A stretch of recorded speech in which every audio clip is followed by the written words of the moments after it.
L'épreuve d'Abraham survint et Isaac fut le test de cette position qu'il avait prise. Ce fut ceci.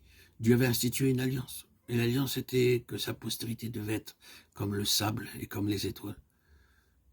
Dieu multiplierait sa postérité infiniment. Il devait être le père de plusieurs nations. Et des rois devaient sortir de lui. Ce sont les termes de l'alliance. Abraham avait dit, d'accord Seigneur, je suis avec toi pour cela. Et l'Éternel lui répondit, très bien, mais cela ne peut jamais aller dans le sens de tes ressources naturelles, de tes propres énergies, de tes propres capacités, de ta propre intelligence. Cela doit venir uniquement à travers la mort et la résurrection. Abraham dit, très bien Seigneur, je suis avec toi dans cela, je suis d'accord avec cela, je l'accepte. Et j'exécute le signe de l'alliance comme déclaration que c'est ma position.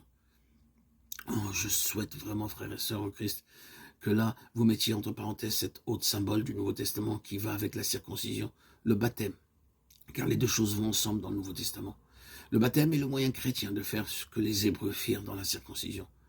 Je meurs à moi-même, je meurs à la vie naturelle, je retranche tout cela dans la croix de Christ. Je déclare par le baptême, juste comme Abraham le fit par la circoncision, que j'accepte ceci. L'avenir provient de Dieu et non de moi-même.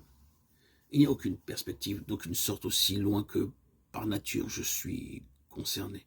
C'est uniquement à travers la croix, dans la résurrection, qu'il y a un chemin, une vie. Abraham prit cette position d'une manière très concrète et en devint partie prenante.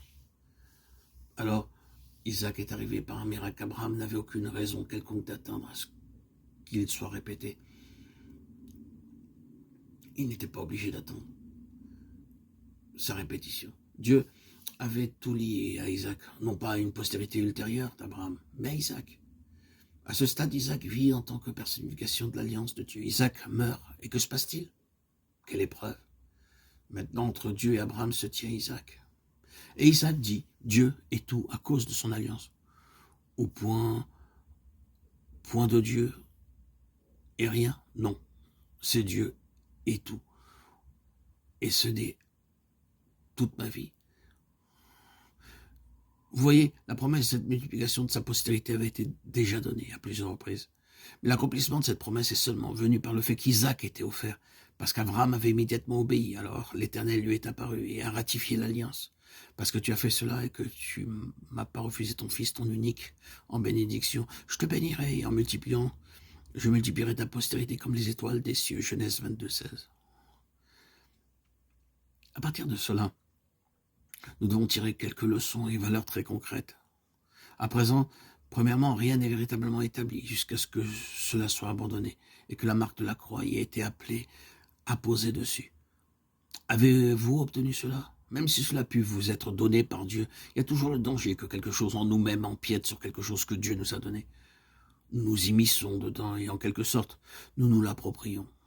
Ce moi, cette chair. Ah oui, frères et sœurs en Christ, Dieu nous donne un ministère et ensuite nous mettons la main dessus et devenons jaloux au sujet de notre ministère et nous avons peur d'autres personnes se mettant sur notre chemin.